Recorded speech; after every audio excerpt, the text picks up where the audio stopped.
Kufuor.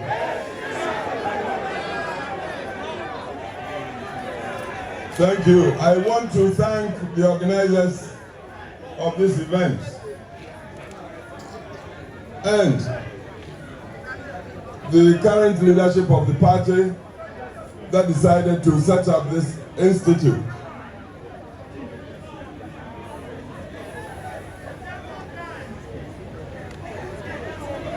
I have listened to Professor Okwe. He gave the history of our tradition. And I've also listened to the minority leader in parliament, Afenyo. Beautiful statement. But I do not want us to delude ourselves. We must ask, how come a party with a philosophy and vision for humanity, that's our main strength, humanity, of our tradition, how come we have been reduced to the current situation, a situation we all regret or must regret? How come? This thing didn't happen just like that. If we take care to look at the electoral history from 2016, 2020, 2024, and if we are sincere with ourselves, we would know that the electorate of Ghana has matured. Nobody can deceive it. I assure you, I believe this electorate, the Ghanaian electorate, I'm not talking of party electorate, has not rejected the value systems of our tradition. Who doesn't want respect for human rights?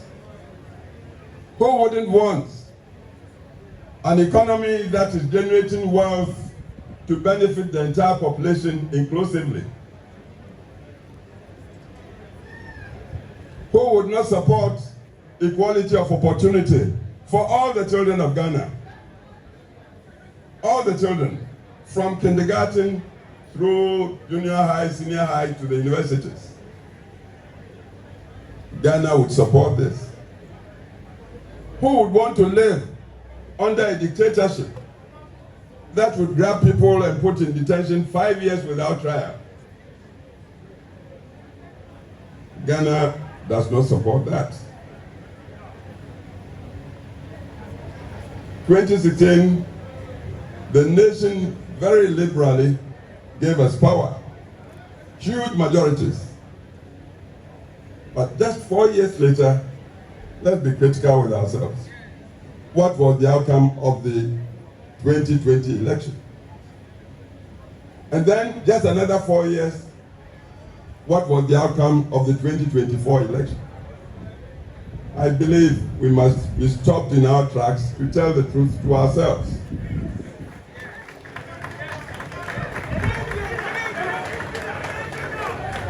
I believe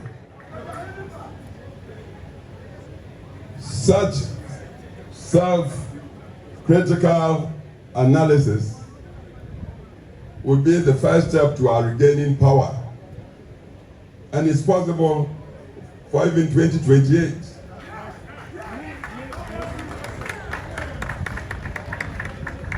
Professor Okwe, in telling us, narrating the history, talked of how Professor Buzia, in this time, was just one-man opposition to the very powerful, highly organized our first Prime Minister, first President Kwame Nkrumah's party in Parliament. Then they started off as Legislative Assembly. Just one man. It was his performance, one man against the heavy odds, that convinced the Northern People's Party under Chief Dombo to go and say, you be our leader in this house. That's how Buzia became the leader of the tradition. It wasn't just the knowledge Buzia had. He had degrees, yes. PhD, first Ghanaian professor in Legon, in sociology, everything. But it wasn't just the knowledge. Nor was it just the, say, dislike of President Nkrumah or Prime Minister Nkrumah in those times. No. President Nkrumah was talking ideologies that were not founded in our culture. Buzia, like Dankwa before him, Dankwa unfortunately never got a chance to be part of the Legislative Assembly or Parliament. But he taught the principles, very enduring, very eternal principles that I believe the whole world is moving to support these days. Buzia continued with that. Common humanity,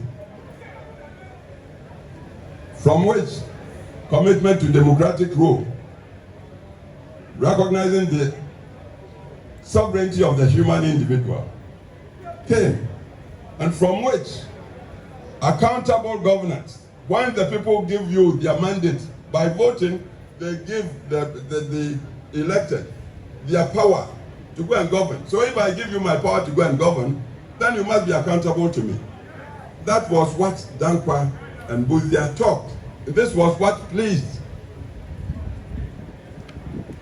the then leadership of the North. Chief Dombo, Chief Yakubu Tali, Colonel Jato Kaleo, Abai Fakabo. Fortunately, as I sit here, I worked with all these men. I was in my 20s when I joined them. The only one I didn't have the benefits, privilege to work with was David Dankwa himself.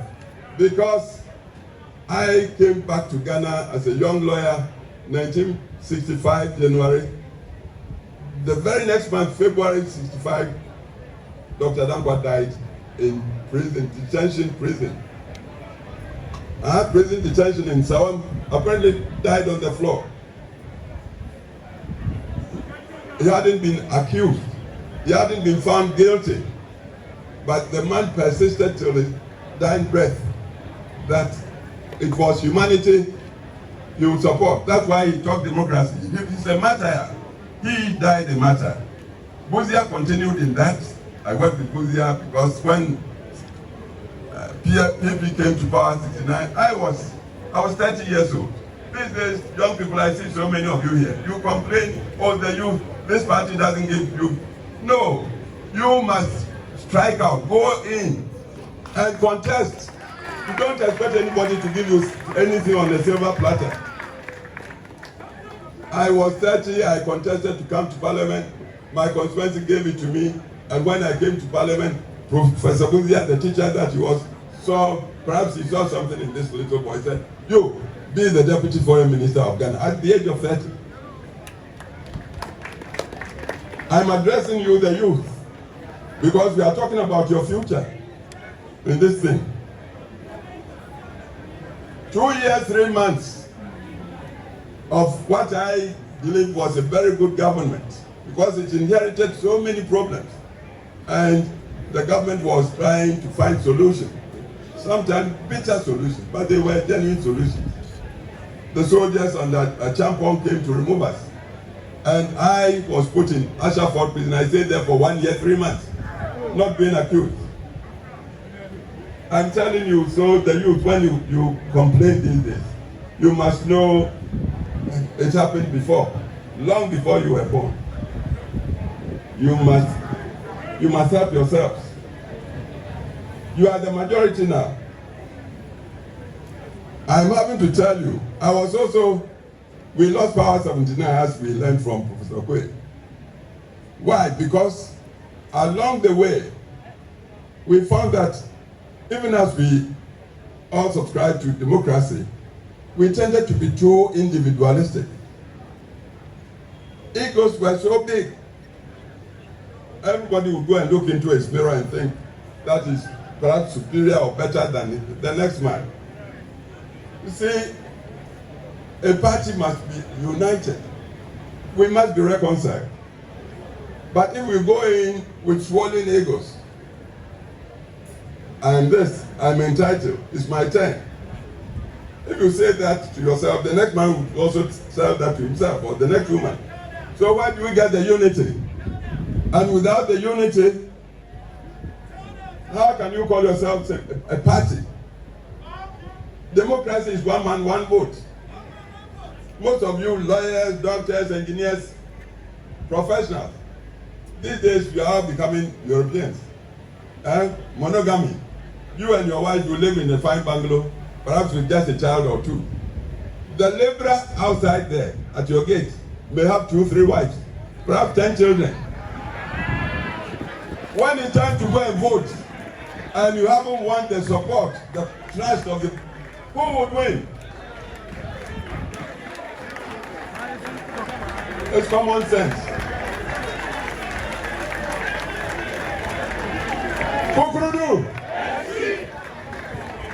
please, it's a very sad situation we are in now, and this is why I've chosen, I was invited to come and launch. I'm launching. The physical launch perhaps will be performed by another, but I'm using this occasion to tell the truth as I see it to all of us.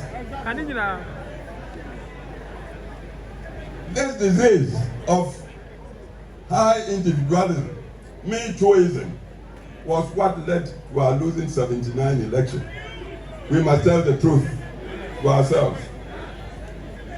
We lost 79 when you consider the ballots.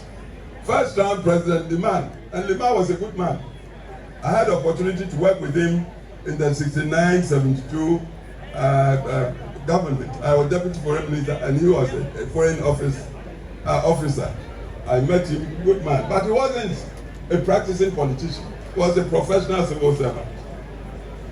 He became, if you like, president by chance. 79, his party, PNP, was looking for a candidate. Their choice was late Mr. Igala. But Igala had been disqualified by a commission of inquiry. So he turned around and picked this young man, well-educated, Dr. Liman. Just like that, and PNP accepted Liman.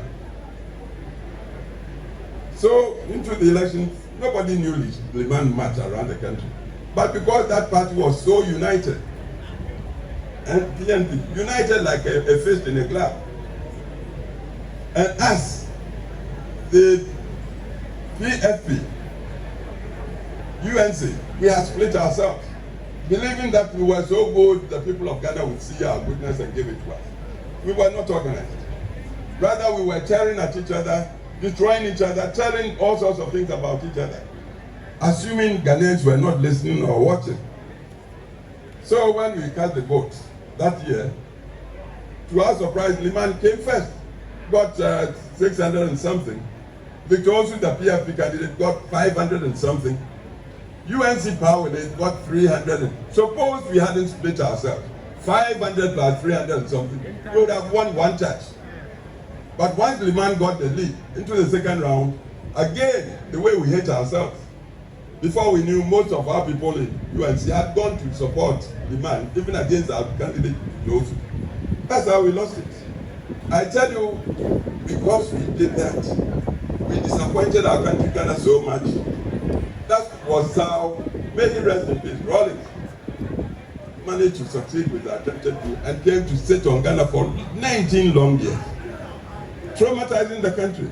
So sometimes when people are blaming, quietly I blame our tradition, our party. I'm not so much the tradition as the personalities in our party. We tend to be too self-centered.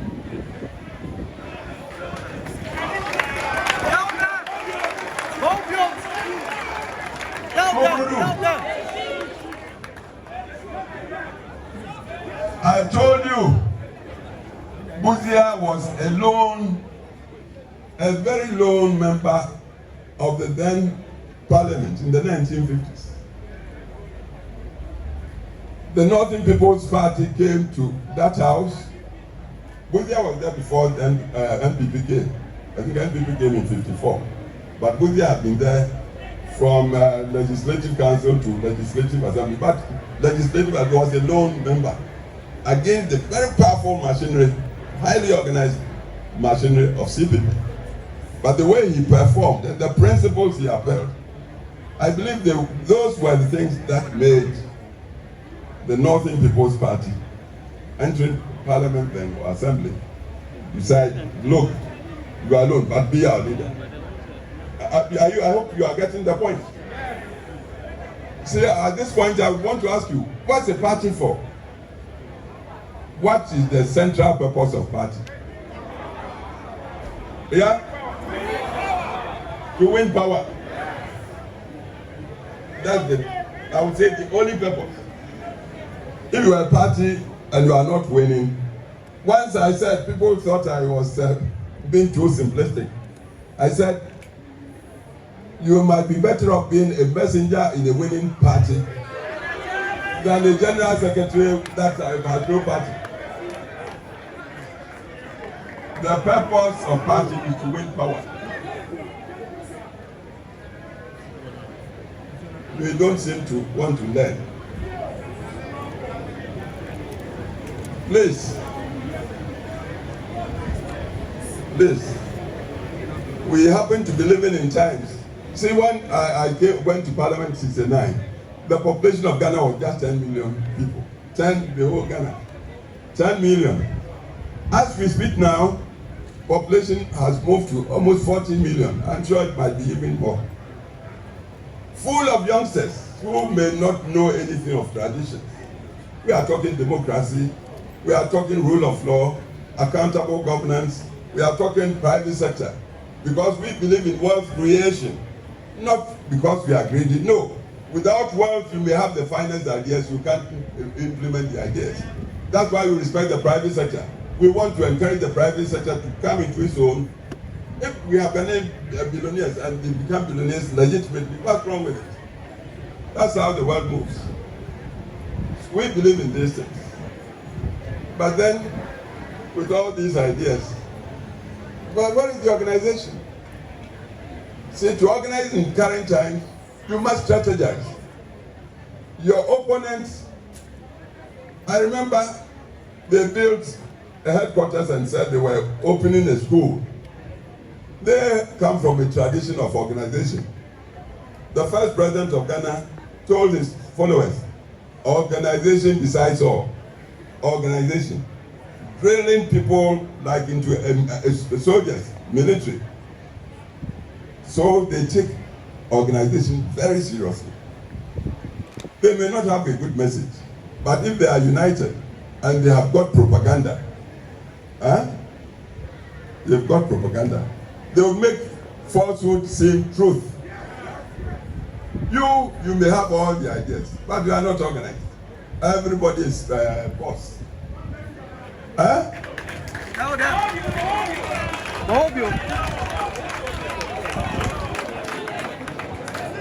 All the good things we've done in the service of our country, we are not even able to tell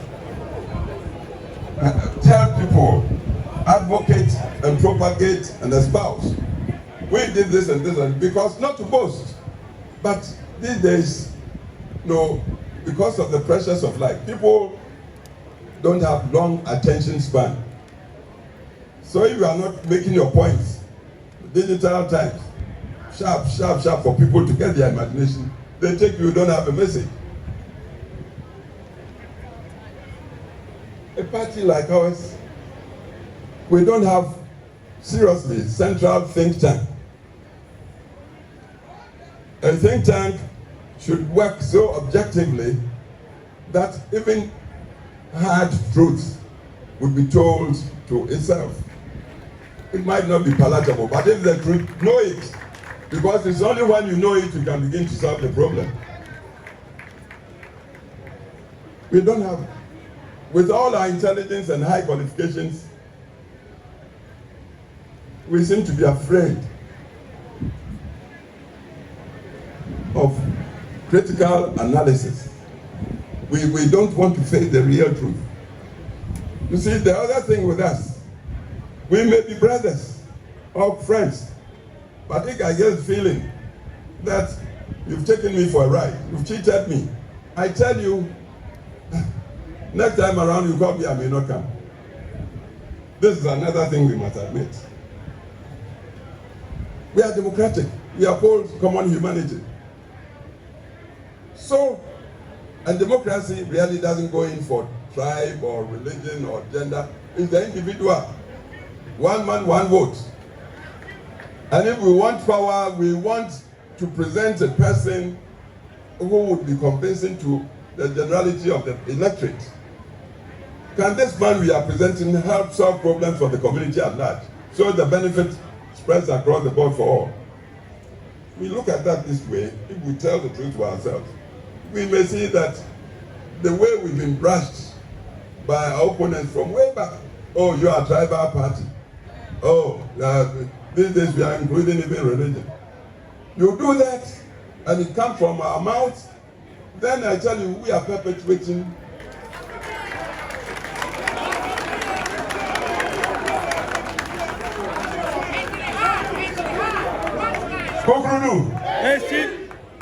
what we should be doing to get out of the, we are in a rut, a chasm, a deep God we've been put in there.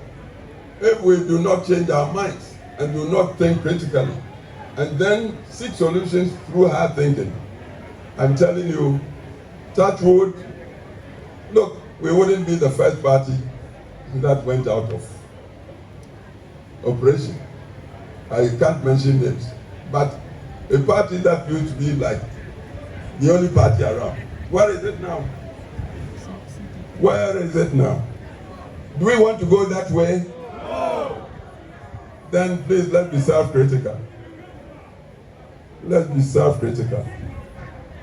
And when we face the hard facts and we are strategizing, taking into account the positives and negatives, knowing ourselves, and then knowing our opponents, and then knowing the terrain, the people, the general people of Ghana, not taking them for granted, because as I said, the electoral history should show an electorate that can change its vote within 4 years, like we experienced from 2016 to 2020, and then from 2020 to 2020, knows what it's about. Most of the electorate now, they are on campuses, university campuses. Places that used to be our readouts, our citadels, Legon, and how did we fare in Legon last election? Even with our own children there. Please, so we have serious homework. The ancient wise people, they said, make haste slowly. Make haste slowly. Don't rush, don't stampede, thinking that is the way to find solutions. No, we are dealing with all due respect, very wise electorate. And then, as I said, you may be my brother.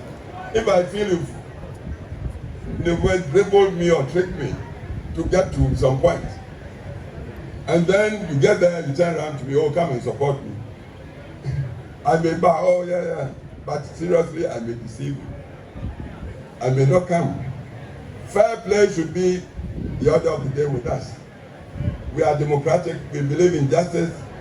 Our motto is freedom, development in freedom. And we want to feel like everybody is getting counted.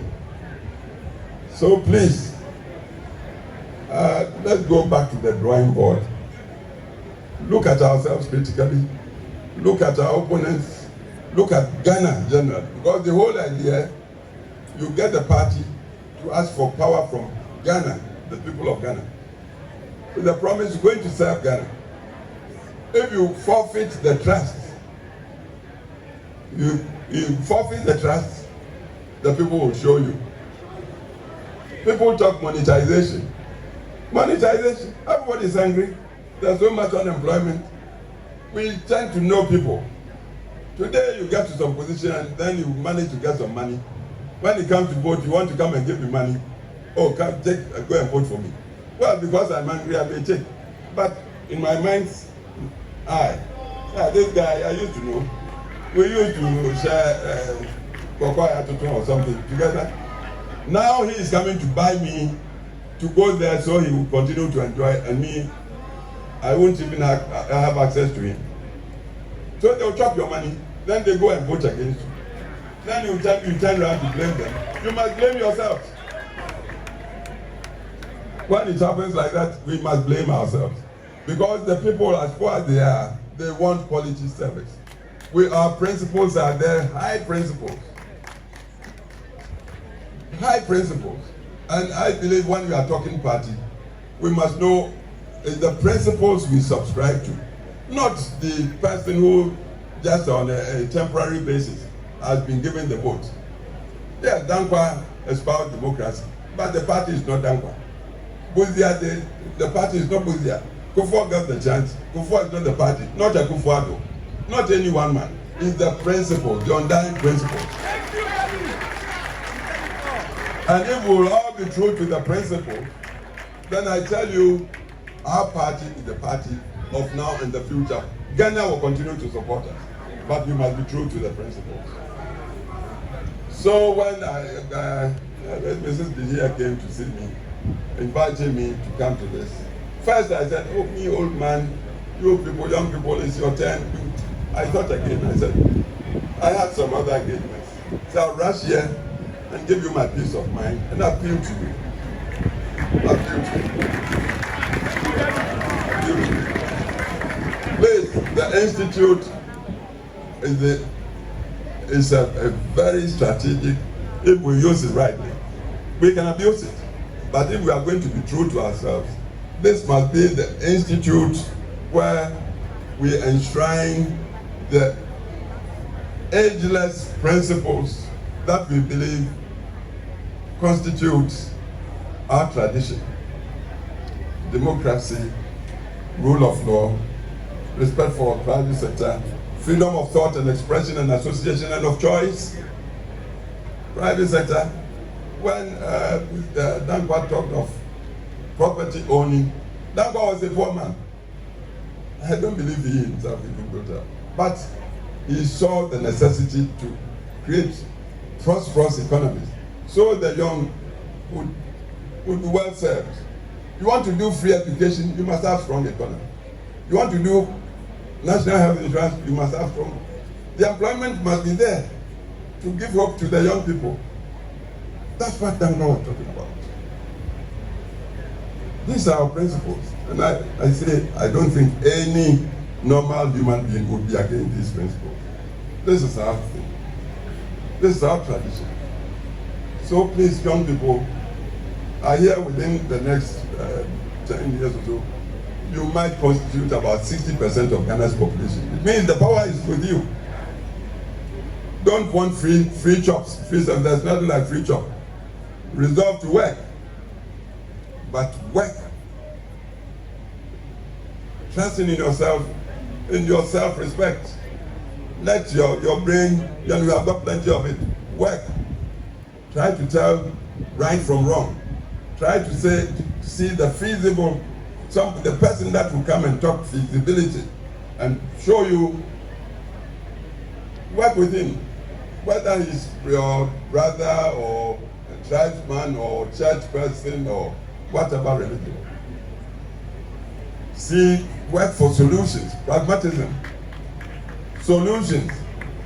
Our party has suffered a lot because our opponents, with their powerful organization and propaganda, have succeeded in making many parts of Ghana think our party is tribally based. Are you getting me? Yes. They've got people to think. You talk our party or tradition, oh, these are Akan or Asante. No, it's not that. It's not true. But have we thought of this challenge? What are our solutions to these accusations? And for as long as the perception persists, for so long, if we are not careful, we may be pushed out of the arena electorally. So please, let's be objective with ourselves. Let's talk principles. Let's look, the rota who was General Secretary 69, became chairman in the 90s. One statement he made, and I never forget. He said that we are in a party does not mean we are friends. That we are in a party doesn't mean we are friends. What it means is that we share the vision that this machinery party is the vehicle we need to get power. Earlier you told me that sole purpose of party is to win power. We want to win power, then let's close ranks. Not as friends, but as people sharing the vision of using the vehicle to win power. See, analogy is, you go to Neo Plan Station, you board a bus, VIP. You are going to Kumasi. You buy your ticket, they seat you. The next thing you know, they've brought another person to sit by you. The journey might last 4 or 5 hours. If you don't like the face of the person next to you, you may not even look at him or her. You look at the window for the 4 or 5 hours. But at the back of your mind, you are praying that the bus will take you to your destination, Kumasi.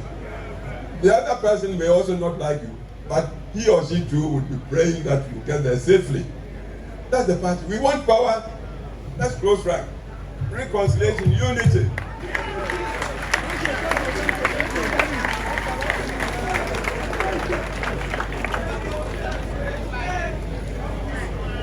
If we are not learning to reconcile, and if we are also not learning that Ghana is awake and getting more and more critical, more and more critical, especially of the politicians. Grassroots. We must not take grassroots for a joke.